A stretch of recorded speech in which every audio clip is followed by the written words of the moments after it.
Welcome to the Monday Night Raw review here on the WWE podcast. We're going to get into everything Monday Night Raw that took place last night on February 7th, 2022, including the bizarre 20-minute opening segment of a fake game show. That's right. We're on the road to WrestleMania, and WWE opens their show just less than 2 weeks away from Elimination Chamber, and they open it with a game show that was not good. We'll put it that way.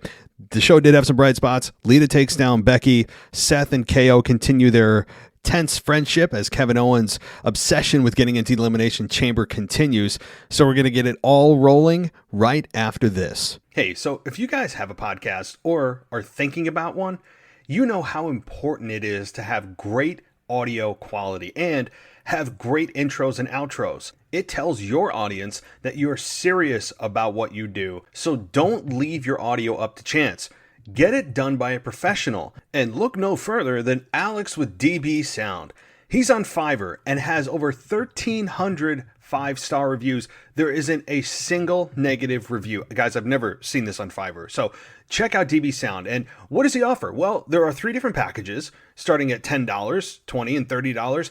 And he offers volume leveling, noise minimizing, adding your intros and outros. He'll deliver it as an MP3 and a super quick turnaround. That's extremely important, right? You want your product done well, but you want it quickly. So again, you're going to want to search DB Sound, all one word, on Fiverr, and I'm going to put a link to this service in the description of this show. So you're going to want to check this out, guys. DB Sound, go check it out and experience it for yourself, and you'll understand why there are 1,300 5-star reviews for this service. So check it out, guys. You'll be really glad you did. This is WWE superstar Drew McIntyre, and you're listening to the WWE podcast.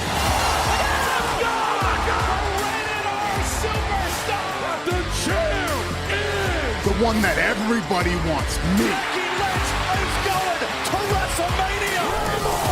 Claymore! Austin 316 says I just whipped your ass. This is my iron. You're going to acknowledge me.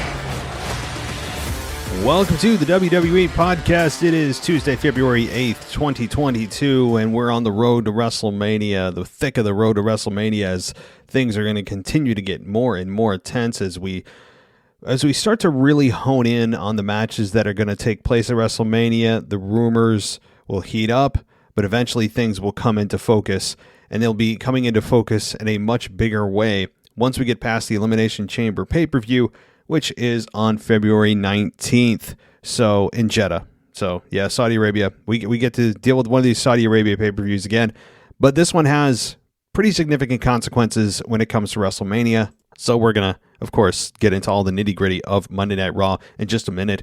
But I want to thank you, everybody, for listening, number one, and specifically a shout-out to 2 people who have joined us on Patreon over the last week, and that is Matt K. and Zach D. So instead of giving everyone's full name in the interest of privacy, I'm just going to give initials. So Matt K. and Zach D., you know who you are. Thank you so much for your patronage. I just sent both of you the Discord link, so you should have it, and you can use that anytime to talk wrestling with all the other patrons. And it's a great place, especially during live events, I got to say. It's so much fun. Even if you're just an observer, a spectator, it's a lot of fun to watch. But of course, you can get up and participate and play in the game anytime you'd like. So the couple other things, as I normally do, the housekeeping at the beginning of the show. I know a lot of you just want me to get into it, but if I feel like if I don't mention this stuff now, it's just going to get lost. So first, if you haven't taken a listen to Ashley Mann's podcast yet, you guys know Ashley. She's been with us from the very beginning here on the WWE podcast, and one of our oldest, and I mean that, of course, in a relative way, one of our oldest and original, she's the OG, one of the OGs of the WWE podcast, and actually just posted a show with her last night. It was a repost from 2 years ago.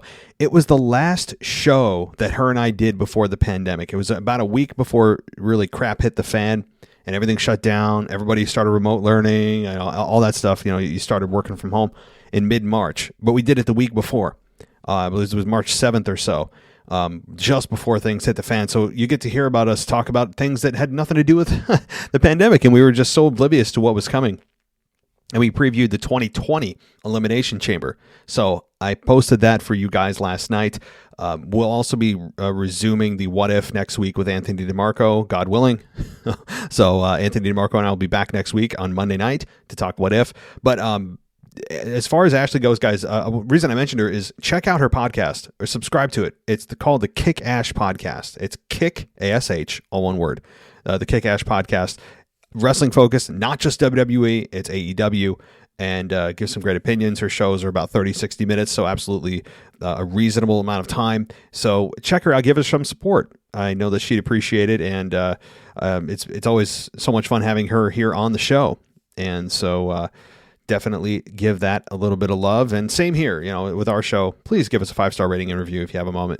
And last but not least, besides the $1 entry to get into ad-free experiences, if you just hate the ads, you can get in through Patreon or on Apple Podcasts. There's a ad-free button. But we're revamping the website. As I mentioned in my previous show, we are going to be totally redoing the website, and it's going to be a much more streamlined, fun experience. I'm really hard at work working with our web designer, and I think it's going to come out really nice, and it'll probably be a few weeks, maybe a little longer. But I think the finished product is going to be a lot of fun. We're going to have something called the VIP Lounge there. Okay.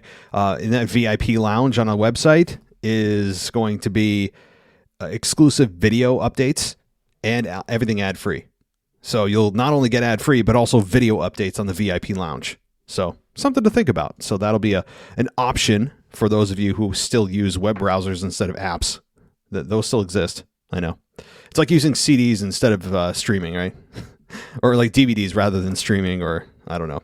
All right. So anyway, thank you everybody for listening. And I want to jump into Monday Night Raw. So Raw opens with good Lord. I mean, I love Randy. I really have warmed up to Riddle from where I was with Riddle. If you guys listen to this show, I completely just, before he came into RK Bro, I thought he was insufferable. And he found his place with Randy Orton. Randy Orton was the yin to the yang of Riddle. He balanced out the character perfectly. They found chemistry where I don't think they thought chemistry would be for this long period of time. RK Bro has been very lucrative. They're selling a lot of t-shirts and merchandise, and they have nice chemistry on screen. We can start to see the pieces fall apart, though, and eventually I do believe it's going to be Randy versus Riddle at WrestleMania. I think we all think that's going to happen, and it should. I'm fine with them breaking up. They've had a nice run, and I think it's just time for them to continue to move on. That's all. And I think it's cool. And they've had a good run. I'll be very shocked if past WrestleMania they're still together. I'd be floored. So I'm looking forward to that and seeing who turns on who. If it's going to be Riddle who turns on Randy, or if it's the traditional Randy Orton heel turn, number 846 of his career, with dropping Riddle with an RKO and maybe punting him or whatever. So I could see that happening as well, and taking the safe road and instead of trying to turn Riddle heel. Personally, that's the road I would take because it's more interesting. I mean, Randy Orton has made a career out of just making heel turns where people love to cheer him. People cheer the RKO regardless. I mean, regardless of whatever he's doing. I mean, he could literally, punt kick your grandmother in the ring and then, hit an RKO and you cheer it. Right? And the RKO is just such a fan favorite. There's really almost nothing that Randy can do to stop the cheers for the RKO. Nothing. Like almost nothing. You'd have to go super morbid. Okay? Just get into some dark stuff to have the RKO get booed. It's almost impossible. But Randy Orton is a heel. We know what we're getting. We know what we're getting with the RKO or with Randy Orton. We know what we're getting with him as a heel. He's good. He enjoys it more. And it feels more natural for him. He's a decent babyface. There's no problem with that, but it still never feels right. It's like Seth Rollins is a babyface. It doesn't feel right. So where I was getting with this is going back to Raw. They have a 20-minute. It was 20 minutes of an opener of this quiz bowl. The final round of a 3-round competition, I guess, to determine if Randy Orton and Riddle are going to be able to challenge for a rematch for the tag team titles. And beyond the logic of, and putting aside the logic of the fact that you have to go through a quiz bowl and doing 500 laps around an arena, to qualify yourself to get a rematch in an era where rematches are given out, I mean, as a birthright. I mean, it just happens is bizarre, but they're trying to stretch the rematch into several weeks instead of the traditional, well, okay, you get a rematch and let's just trade blows 1 week where you get the one up, then I get the one up, then you get the one up, right? So I have no problem, as much as you think I'm going to rant about this tournament style itself, I appreciate the effort to make it different. I appreciate that. So I'm not going to sit here and just berate their effort on trying to make it different instead of a traditional program. That's cool.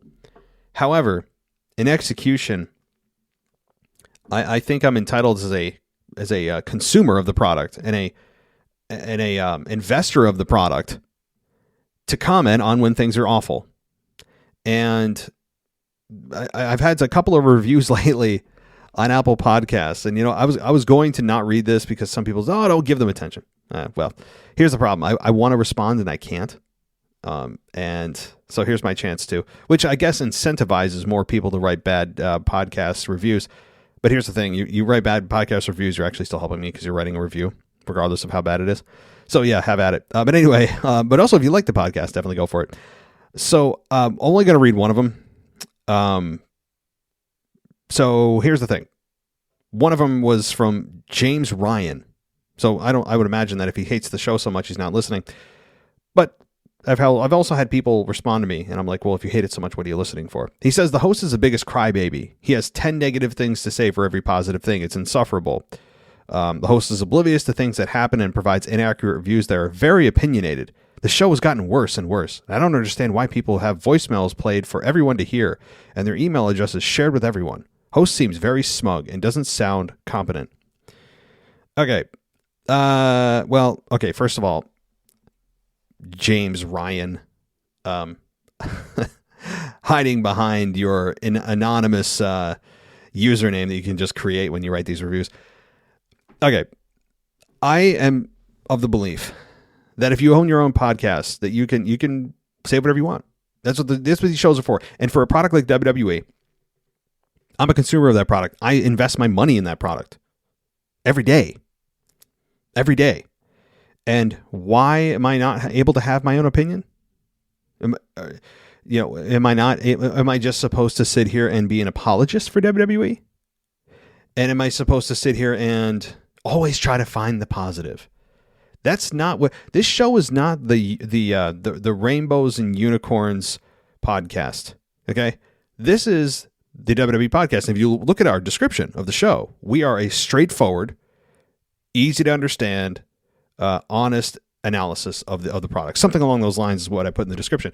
So my point is, if you don't want to hear the truth about what I feel, then there's a lot of other shows out there that are much more cushy for WWE. You want to go listen to a much more cushy WWE podcast? Go listen to Corey Graves. Go listen to somebody that has a invested interest in the company they actually work for. The great thing is we don't work for the WWE here at all. And we can just, we say it like it is. We're not trying to say garbage to get clicks. That's not what we do. We're very honest. And I pride myself on that. And I think all of our co-hosts do. That we are very honest about what we say. And if we don't like something, we don't like something. We're not going to make it up just because you don't like negativity. Go listen to a self-help book or something. If that really bothers you that much. As far as me being competent, yeah, well, it'd be very difficult for somebody who's incompetent to create a successful podcast, wouldn't it? It'd be very easy for somebody who's incompetent to write an anonymous negative review. So, yeah, I think I've said what I need to say there. Anyway, as I insult my listeners, some of them anyway, let's get back to Monday Night Raw. I just wanted to address that because I really felt the need to, because these people just hide, and they hide. That's cool. That's cool. It's the internet. But this 20-minute opening segment was, it was honestly, it did not come off well. It was too long. And when I saw all the categories up there, metric conversion, sports, pop culture, all these things, I said, no way they're going to go through all of them. I said, no way, right? They'll pick a few, something will happen, somebody will bust out in a fight, and they'll eventually get their match anyway. Nope.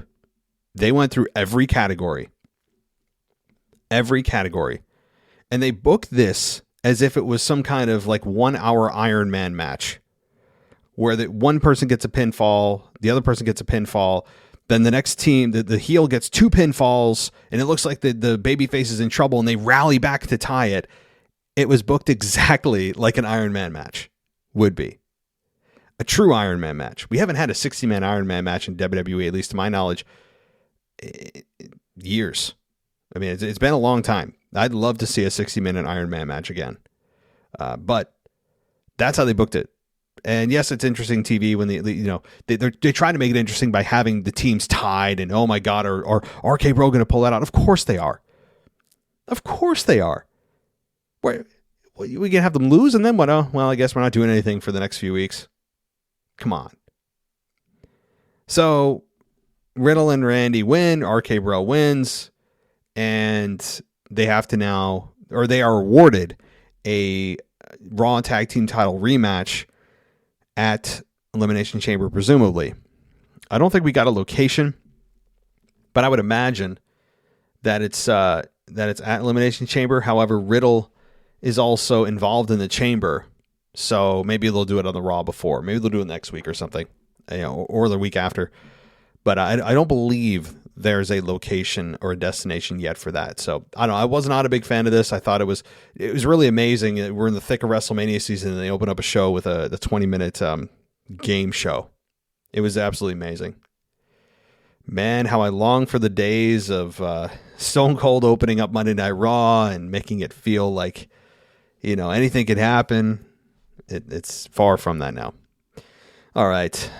So beyond that, let's get to the next piece of this here. And I may not go in perfect order. Sometimes some of you like when I go in order, others don't. But okay. Alpha Academy defeat the Street Profits via pinfall when Chad Gable pinned Angelo Dawkins with a roll-up. So there you go with a roll-up. That's not the only one of the night, don't worry. But the Alpha Academy defeat the Street Profits as the Alpha Academy are building towards a pay-per-view. And that's kind of the rule, right? When you have a team challenging or the champions who are defending their championships heading into the pay-per-view, the rule is to make them look as strong as possible. And I understand why. It's always just been the logic. You can't have them lose that all-important momentum that literally means nothing, but they try to make it mean something before the pay-per-view. So in this case, the Street Profits are the enhancement talent, which is insane. I mean, when's the last time the Street Profits won a match? It's amazing how far they've fallen. I mean, I have no worries about them. I'm sure that they're going to be just fine. Everybody has to take their lumps in the division. It's a cycle, and right now the Street Profits are on the very bottom of that cycle. But I have no doubt that even come towards WrestleMania time, we could be crowning them again Raw Tag Team champions. I wouldn't doubt it. Because I think RK Bro is going to lose their rematch. That will start the descent between Orton and Riddle. The Street Profits will crawl themselves back into the tag team title match, and they probably will regain them at WrestleMania. That's my early prediction. Bobby Lashley and MVP cut an in-ring promo. They guarantee that Lashley will retain his championship when he faces the 5 other men in the chamber, and that's right now Seth Rollins, Austin Theory, Riddle, AJ Styles. I'm forgetting one person. Bobby Lashley, Brock Lesnar, duh. So those are going to be the other 5 people, and Lashley or MVP is guaranteeing that Lashley will retain his championship. And the cool thing was that Lashley got on the mic and he stumbled through a couple of things. He's never been an excellent promo, but he's serviceable to good at times. And Lashley got on and said that it's not Bobby Lashley who's locked in the chamber with Brock Lesnar, but rather Brock Lesnar who's locked in the chamber with Bobby Lashley. Nice little play on words there. So it's fun. And I do believe it will come down to Bobby Lashley and Brock Lesnar. Hopefully we get that at that point. Hopefully we get a nice, just real match between the two. And it's not this bizarre slow motion match that we got kind of half-assed at the pay-per-view last time. excuse me, at the premium, not premiere, the premium live event of the Royal Rumble. So AJ Styles then defeated Damian Priest with the phenomenal forearm in a match that was good. I enjoyed the match. I thought they had really nice chemistry together. It was a little bit slow. I have to say it wasn't super quick paced. It felt like it was moving in slow motion at times. Not really a complaint, just an observation. But other than that, I thought it was just a smooth match. And having Damian Priest take the pinfall here was actually surprising, because Damian has most of the time been at the focal point of things. He's the United States champion, and he loses to AJ Styles clean. Both presumably baby faces right now. And AJ Styles is quietly collecting victories. Now, they could be doing that to help build him towards the chamber and make him somewhat of a dark horse potential winner. That's probably what they're doing. But it's weird that it's coming at the expense of Damian Priest, who's your champion, who you've been building for the last few months, really the last year since you teamed with Bad Bunny at WrestleMania last year. So, just interesting. I mean, I don't know what to make of this. AJ Styles is an otherworldly talent, and I think there is one more run left in him. I've said that for now. It feels like a year or more since he started tagging with Omos. But we'll see. Yeah, I hope there is one more.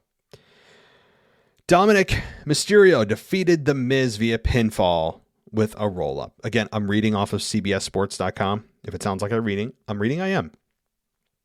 So the match came, and I'm reading this verbatim, the match came after the Mysterios were guests on Miz TV, and Miz taunted them for beating Dominic the previous week. How many in total, how many Miz TVs have we had in our lives? It's got to be hundreds. It has to be the most utilized talk show platform in WWE history. They love to say they're making history. We're going to make history. This is history. This is history. We're going to make all that. Well, this has to be a piece of history right now. Somebody has to figure out the total of the number of Miz TV shows. It's insane. It's more than the Cutting Edge KO show, Carlitos Cabana, the Piper's Pit. What I mean, there's more. There's many other spinoffs. Jericho had his own talk show at one point. Dean Ambrose had his own talk show at one point. So you take all those combined. I mean, Miz TV might still beat them, even combined. It's insane how many Miz TV segments there are. But we had Maurice there, and Miz was called a liar by, I think it was Dominic. And the line of the night, for me, was the Miz saying to Dominic that, wow, you're taller than your dad. Are you sure you're sure that Eddie's not your father? That was awesome. I'm so glad somebody finally brought something back from that story from 2004. It's been 17 years? My God, 17 years. 17 years since that story. God, 2004. Can you believe 2004 was 17 years ago? Or no, 18 years ago. See? That's how long ago this was. My God, 18 years ago. Where does time go, guys? Where the hell? I mean, all right, I'm having like a bit of a midlife crisis right now on air, so I'm going to pretend that I didn't say that. It was a while ago. That helps me out. It was a while ago. It was several years ago that Dominic had that storyline, and I'm glad the Miz brought this back up. It was a perfect line to get some kind of emotion out of Dominic, who was otherwise got the emotional acuity of a houseplant. It was nice to see a little bit of emotion from Dominic, even if it's just one-dimensional. It's nice to see. He shoves the Miz. And then we're off to the races after Dominic Mysterio then beats The Miz with another roll-up. So there's your next roll-up. There's your second roll-up of the night. Yeah, so it's like 2 in an hour, the first part of the show. And this does appear that it's going to continue through Elimination Chamber, probably a match between Dominic and Miz at the Elimination Chamber. I don't see Ray getting involved in this because who's he gonna tag with, right? Or who's Miz gonna tag with? Can't tag with Maurice. So I do foresee it's going to be a Miz versus Dominic matchup at Elimination Chamber, and I'm fine with that. I have no complaints there. Dominic in the ring is to me not an issue at all. Miz, I don't know how people get behind the Miz on any kind of level. And look, I respect him for sticking around for so long, from his early days hosting SmackDown. Mr. Hoorah, remember that? God, I have secondhand embarrassment just saying that. If you want secondhand embarrassment, go watch The Miz. I think it might have been around the same time that this was all going on with Eddie and Dominic, believe it or not. It was in the early 2000s, and it was having The Miz hosting SmackDown. He was just known as Mike, The Miz Mizanin, right? And because he came directly from the real world, and they were just kind of having him on as a nostalgic act or a novelty act from the real world TV series. And he would host SmackDown, and he'd be in the crowd, and he's saying, I don't even know what he would say, but he'd say, "Hoorah!" That was all he'd had. That's it. And The Miz also has had some really bad, if you want another really bad Miz segment that'll make you have secondhand embarrassment, go watch The Miz. This is in his early days. Granted, I'd be way worse than him. So if anybody thinks that, oh, you can't do it, yeah, I probably couldn't. I would be a bomb on air, of course. Okay, so anybody that's saying you never walked to 2 steps in their boots, right? But here's the thing: I admit I would be terrible. That doesn't mean I can't have an opinion about things. So now, what I was going to say with The Miz, you want another secondhand embarrassment moment, maybe even worse than hoorah, is when he came out to talk about the Total Divas contest, and he gave the number that you could to call, and it was just totally botched. Just search the YouTube. Did I say the YouTube? How old am I? Jeez. I'm going to say the Facebook next. Search YouTube and go to Mike, or just search The Miz Total Divas contest or something like that. It's cringy to watch. It makes you crawl in your skin because you feel embarrassed for him, and you feel embarrassed watching it. It's like you don't want to. If anyone saw you watching it, I'd feel embarrassed if someone watched me watch it. I don't know how else to put it. Anyway, I don't know how I got on that, but my point is with The Miz as a character, him with Maurice is so much better than him with Morrison, or even him on his own. Maurice just does something to him that I don't know what it is. It elevates him to another level. And Maurice, yes, is an extremely attractive woman. It's not that. There's just a presence about her, and they gel so well together on air, which doesn't always translate perfectly on camera. We saw it with Becky and Seth. I know that I bring that up as an example all the time, but it's the most recent example I have is that when Becky and Seth were baby faces teaming together against Corbin and Lacey Evans a few years ago, they had zero chemistry on air, and I think it actually hurt both of them in a big way. In this case with Miz and Maurice, I think they gel perfectly together. I have no problem with them on air. I think that they are tolerable characters. They don't make me want to change the channel or gouge my eyes out. But my point is, with just from an objective standpoint, looking at the Miz character, he doesn't, like, there's just nothing about the Miz that gets you emotionally invested. He has barely aged, like from a physical standpoint. It looks like he doesn't age. To me, he's still he looks like a kid. He doesn't feel like a grown man. And I'm not insulting him. That is, I guess, kind of a counterintuitive statement. I'm really not trying to insult him. I'm looking at it just purely objectively. Taking all the stuff I feel about his character out, looking at him as a human being, he's got a very young look to him. That's a better way to put it. The Mike Mizanin has got a very young look to him, even in his age where should be looking a lot older. And maybe adding a beard will help. Changing your hair, growing it out. I don't know. But The Miz is wearing the same outfits he was wearing 16 years ago. There's been no evolution of his character. He cuts the same promos in the same way. He's been using them. When my hand goes up, your mouth. He's been using that forever. He's also been saying, "Welcome to the most must-see WWE talk show in WWE history. Welcome to," and he says it as fast as he can. He's been using the same thing. It's like, again, it's just he stopped evolving as a character like 10 years ago.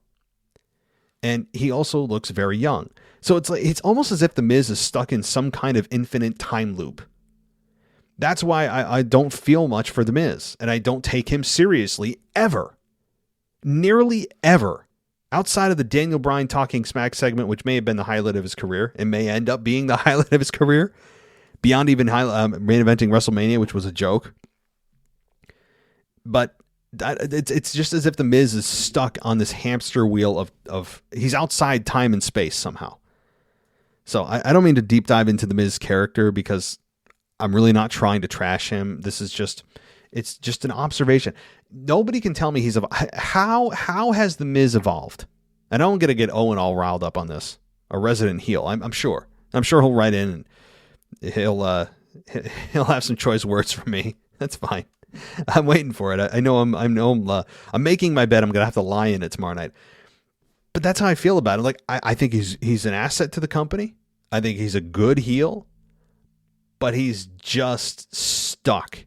He is stuck forever, and he's been stuck like this for 15 years. So I think that's a big reason why I just feel nothing. I feel nothing. I just look at him and I feel just neutral, nothing, no emotion. Just kind of, oh, there's The Miz with Maurice. I want to skip ahead through the segment. All right. So let's move on. Bianca Belair defeats Nikki ASH after hitting KOD. CBS Sports says this was a pairing of 2 of the 5 women who will take part in the Women's Elimination Chamber match. You can expect more of this. You can guarantee it. Makes sense that Bianca Belair defeats Nikki. It's a bit surprising, however, that Nikki, who is freshly turned heel, is being beaten cleanly. I know that her program isn't necessarily with Bianca Belair. It's with Rhea Ripley. But I guess they looked at this and said, hey, Bianca needs a little momentum. Nikki just turned heel. Which is more important? And they went with Bianca Belair. That's fine. The match was fine. And seeing Nikki get her ass kicked is always fun. Her character is awful. And I mean that in the best way. I mean that in an actual complimentary way because they have casted her correctly. So, and Bianca, I fully expect Bianca's going to go full bore after the SmackDown or the Raw Women's Championship after Elimination Chamber. Things are going to go crazy, I think, on the Monday Night Raw after Chamber. Okay, Kevin Owens defeats Austin Theory via pinfall after hitting a stunner. Owens got revenge for a loss to Theory the previous week, pitching that he should take Theory's spot in the Elimination Chamber with a victory, though that was not a stipulation of the match. Owens would later make the pitch to Sonya and Adam, but both said that Theory would keep his spot since he'd won the qualifying match a week earlier. So I had no problem with this matchup at all. I think the matchup was really good. Austin Theory is really, to me, he's like the smarter worker version of Ricochet. Meaning, Ricochet can do crazier things and does do crazier things. And maybe Austin Theory could probably pull off some of those moves. But I think Austin Theory works smarter rather than harder, like Ricochet does. Like Ricochet is a very one-dimensional character that he's all about the maneuvers and nothing about the emotional investment. Austin Theory, I think, is more reserved in the ring and seems to be smarter about the bumps he's taking. Now, I could be wrong about this interpretation. I haven't seen a lot of Austin Theory other than what they've shown us on the main roster. But that's how I look at it. Young guy who's does have potential. He's got a good look. He's a good-looking guy. And I think he's very smooth in the ring, very smooth. And Kevin Owens is an excellent worker, so you really can't go wrong with this matchup. It's also amazing that given that Vince is trying to give his rub to Austin Theory, again, with no explanation, none. We've got no reasoning.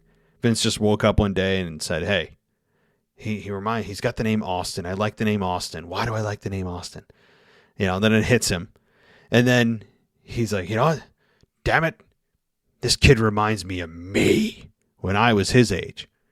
Vince actually, in real life, must see some of himself in Austin Theory, or rather wishes that he could be Austin Theory, so he's living vicariously through him.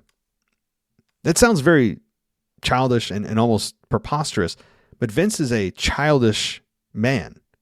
Smart genius, one of the most successful entrepreneurs of all time. But he has the mental acuity, especially a sense of humor, of a child. Smart businessman, genius.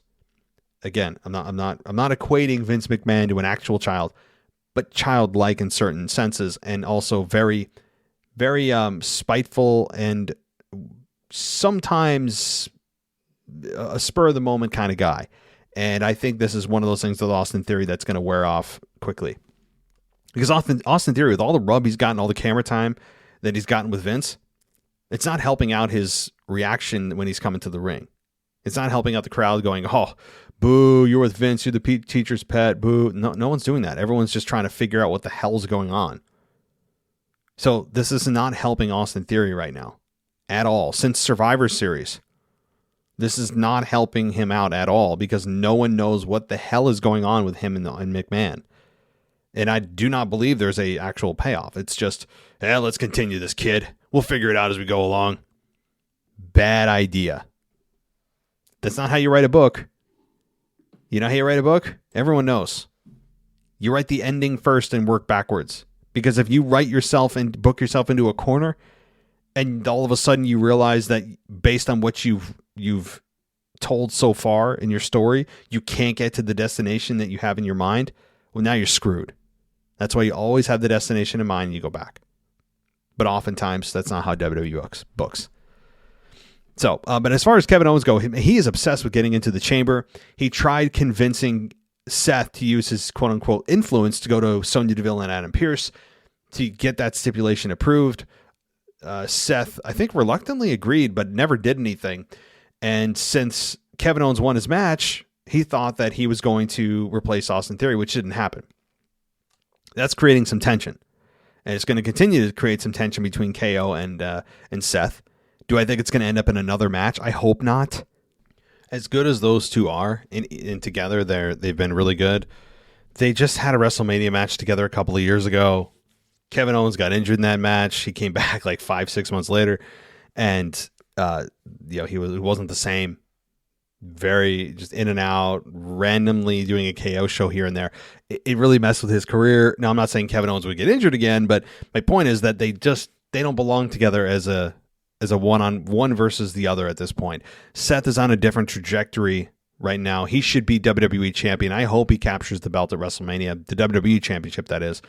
But I do believe, unfortunately, Brock Lesnar is going to be going into that match as champion because Vince wants champion versus champion and title versus title, which is completely unnecessary, and it's unfair to the other guys on Raw. It's really unfair. It should not be title versus title. There's no need for it. It's really putting all of your eggs in one basket type of thing, and I don't think it's a good idea. So I do believe Seth should be crowned champion at WrestleMania. We'll see if that happens, even at Elimination Chamber. Hell, if Seth wins at Elimination Chamber and goes into WrestleMania as champion, I'd love that. And then retains at WrestleMania. But I think the consensus has been that Seth is long overdue for a championship run. But I don't want it to come at the expense of breaking up KO from him just to have a match with him. That I don't want. We've seen it too many times. And do I think it's going to happen, though? 50-50. There's some tension building. And Kevin Owens can blame Seth next week for not being able to get into the chamber because he didn't do his part and talk to Adam Pearce and Sonya Deville. So it's interesting, though. It's an interesting storyline. Kevin Owens is always fun to watch. He feels super authentic on the mic and in the ring. And Kevin Owens is such a relatable guy, even as a heel. Even as a heel, the guy feels relatable. So, all right, let's take a quick break for the sponsor. We'll be back on the other side with more Raw Review. Hey, so if you guys have a podcast or are thinking about one, you know how important it is to have great audio quality and have great intros and outros. It tells your audience that you're serious about what you do, so don't leave your audio up to chance. Get it done by a professional, and look no further than Alex with DB Sound. He's on Fiverr and has over 1,300 5-star reviews. There isn't a single negative review. Guys, I've never seen this on Fiverr. So check out DB Sound. And what does he offer? Well, there are 3 different packages starting at $10, $20, and $30. And he offers volume leveling, noise minimizing, adding your intros and outros. He'll deliver it as an MP3 and a super quick turnaround. That's extremely important, right? You want your product done well, but you want it quickly. So again, you're going to want to search DB Sound, all one word, on Fiverr, and I'm going to put a link to this service in the description of this show. So you're going to want to check this out, guys. DB Sound, go check it out and experience it for yourself, and you'll understand why there are 1,300 5-star reviews for this service. So check it out, guys. You'll be really glad you did. Welcome back to the WWE Podcast. Let's get back to more great wrestling audio.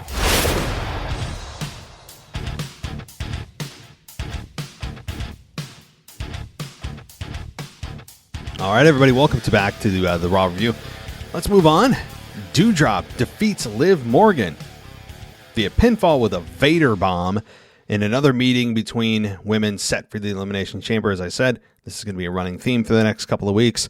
We'll probably eventually get 3v3. We'll get that tag team match. That's probably going to be next week. That's my guess. Hasn't been confirmed.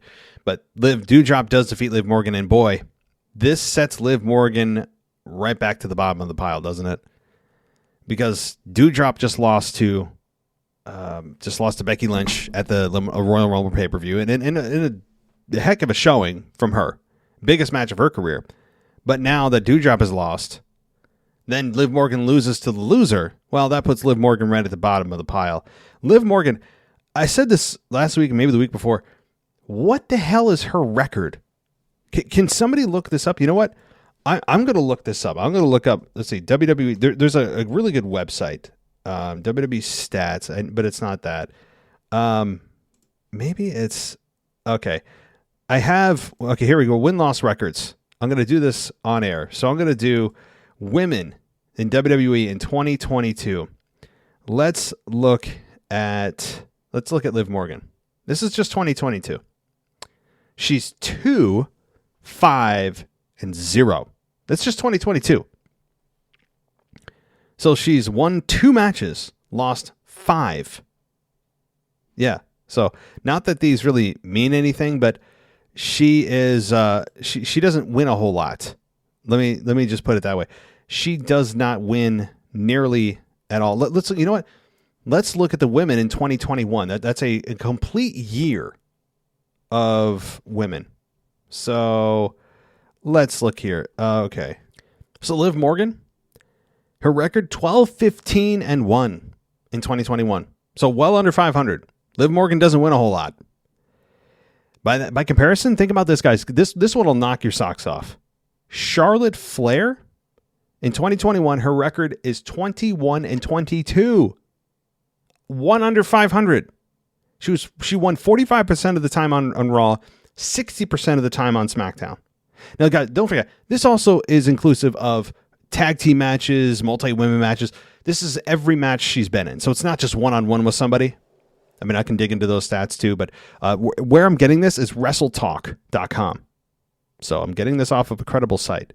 It's not just, some random dude site, okay? So interesting, right? And now wins and losses don't mean a whole lot. Maybe they should, maybe they shouldn't. But that's a whole nother discussion for a whole nother day. That can be a deep dive, no doubt. Okay, let's move into more of what happened here. And Riddle defeated Seth Rollins via disqualification after interference from Kevin Owens. Owens attacked Riddle on the outside of the ring, bringing Randy Orton running to the ring to hit Owens with an RKO. So, that is, to me, another sign that the tag team of Riddle and Orton, Seth and Owens, not Riddle and Orton, Seth and Owens could be close to breaking up because this cost Rollins essentially the match when it didn't need to. And that inevitably led to a tag team match that was hilariously dubbed by Jimmy Smith as, "We can't believe our eyes, but we have a main event tag team," something along those lines. Hey, Jimmy, have you not been with... have you not watched pro wrestling for maybe 5 minutes? When the odds are even out and you have the heels retreating, what do you think's going to happen, right? It's just the Teddy Long rule. It's a Teddy Long rule, playa. You're going to have a tag team match. Jimmy Smith said that. I'm like, what do you mean you can't believe your eyes? Are you really trying to sell us on how impossible of an outcome that was? That, my God, nobody saw this tag team match coming? Relax, Jimmy. Relax. So it was a great main event, though. I mean, at the same time, I was also hoping that we'd get more of Seth and Riddle, because they are just... that's a pairing you can have an Iron Man match with. That's a pairing right there. They're so good together. Their styles are very similar and they complement each other very well. They're both young, super athletic. I would love to see more of Riddle and Rollins. And when they gave them like 15 minutes at the end of the Raw, I'm like, cool, we're gonna have a classic. And it broke down into, well, we gotta have Orton out there and Owens. So we had a tag team match on Raw. So Seth Rollins and Kevin Owens defeat RK Bro when Rollins hit Riddle with a stomp. The interference in the main event led to an impromptu tag team match, as I said. It's the WWE way. That's what CBS Sports said. After the loss, which came hours after RK Bro had earned a tag title shot, Orton hit Owens with one more RKO before the show went off the air. So there you go. I mean, the crowd still went home happy, even though the heels won. 50-50 booking again at its best. So they can't help themselves. The heels win to end the show, which is fine. You don't often see the heels win to end the show. WWE is very big usually on having the crowd go home happy, but they did. They got to see the beloved RKO not once but twice. So there is that. And again, this is going to also strain the relationship of RK Bro because they lost the tag team match. But they still have their tag team title match. So I don't know. There's a lot of moving parts. A lot of moving parts here. A lot of likely splits of tag teams between Rollins and Owens and RK Bro probably on the horizon. The problem is you're also in a tag team division that barely has any tag teams. So how many teams are you going to split up? So we'll see. But overall, it was a really bad start to Raw. I think it got better. And it was capped off with... Or part of it I didn't talk about yet was Lita, and I'll get to that in a minute. But I think it was a decent show. You know, I did kind of crap on it in the beginning, and I broke some stuff down that I didn't like. I think it was better than last week's show. And the one thing I'll say too about Lita. So here's the description. This is the final segment I'll talk about. Lita made her way to the ring to open the final hour of the show, and she claimed that being in the ring for the Royal Rumble made her feel like she was at home. She talked about how she wanted a match with Becky for a long time, and the Raw Women's Champion made her way to the ring to address her Elimination Chamber opponent. Lynch thanked Lita for saying the kind words about her, and without Lita, there would be no Becky Lynch, which is actually true, by the way. If you go listen to the Broken Skull sessions with Becky Lynch, one of the better ones that he's done, infinitely better than when Sasha Banks was on there. Sasha Banks was just, to me, super obnoxious, and I feel like she's actually Mercedes, obviously her real name. It feels like she's trying to live the Sasha Banks character. I'm not a fan of how she portrayed herself on Broken Skull sessions, but Becky Lynch I think was great. It came across authentic, and she did talk about how Lita is really the one that inspired her to have a wrestling career. So this is true. There's a lot of truth in this. That's what makes this cool. So let me get back to the description here. So Lynch then took a hard turn in her words, saying that now that there's a Becky Lynch, there can no longer be a Lita. Lita admitted that she was the underdog heading into the match and has no problem with that. The tensions continued to build until things turned physical. Lynch quickly got the upper hand, putting Lita on the mat and delivering a series of stomps before walking off. Lynch thought better of leaving, returning to try to hit the manhandle slam, only to have Lita reverse it into a twist of fate before hitting a moonsault and forcing Lynch to roll out of the ring while her challenger celebrated. Here's the analysis from CBS Sports, and this is the last thing I'll read. Lita and Lynch actually had decent chemistry on the mic, and Lynch's sinister transition from being flattered by Lita's comments to saying there could no longer be a Lita was well done. Your excitement level over seeing Lita in the ring at this point may vary, but it's happening, and WWE is going to follow their playbook to get there. That playbook includes the challenger winning the initial physical confrontation, just like Liv Morgan and Doudrop did to Lynch in the championships, or the champion's most recent major programs. They gave this a B, and I would agree. I think a B is a fair grade for this segment. It did what it needed to do. It was good. Wasn't great. It was just good. And if you aren't excited about Lita coming back, this probably didn't help you. But if you are excited about Lita coming back, this didn't hurt you. It kept you wherever you're at on the Lita train, whether you're on it or off it or partially on it. I don't think it moved you one way or the other. I think this kept you where you're at, and that's okay. That's okay, because this segment was good. It was good. And I think it got those that are excited to see Lita in the ring, more, maybe some of you more excited, maybe. But I mean, for me, I'm looking forward to seeing this matchup, seeing what Lita has. I don't think there's any question that Lita is probably not going to win. She keeps talking about that one more run, but I think fans would resent her for beating Lynch. In the long term, I think they would resent it. In the short term, they'd feel like, oh, cool. Wow. Lita is champion. What? Right. After 15 years. So there's definitely a case to be made for Lita to win, but it's WrestleMania season. If it was any other time of the year, I'd say, yeah, Lita's going to win this. Even if it was SummerSlam, I'd say, sure. WrestleMania, different ball game, different outcome. So I don't think Lita is going to capture the women's championship, but I'll wait for my official predictions at the end of next week. So, well, I think that concludes my weekend review, my Monday Night Raw review. I want to thank you for listening. I have my mailbag show coming tomorrow, which is inevitably 2 hours long. I mean, it's always like 2 hours plus. It's very, very difficult, I got to say. But we make it work. You guys are the ones that make it happen. We are here to give you a voice, and the mailbag show is your show. So anyway, thank you everybody for listening. Consider giving us a 5-star rating on Apple Podcasts and on Spotify, and consider also going ad-free on Patreon and on Apple Podcasts. So you get rid of all these silly ads, right? All right, everybody. Thanks so much for listening. As always, take care, and I'll talk to you next time. Hey, so if you guys have a podcast or are thinking about one, you know how important it is to have great audio quality and have great intros and outros. It tells your audience that you're serious about what you do. So don't leave your audio up to chance. Get it done by a professional, and look no further than Alex with DB Sound. He's on Fiverr and has over 1,300 5-star reviews. There isn't a single negative review. Guys, I've never seen this on Fiverr. So check out DB Sound. And what does he offer? Well, there are 3 different packages starting at $10, $20, and $30. And he offers volume leveling, noise minimizing, adding your intros and outros.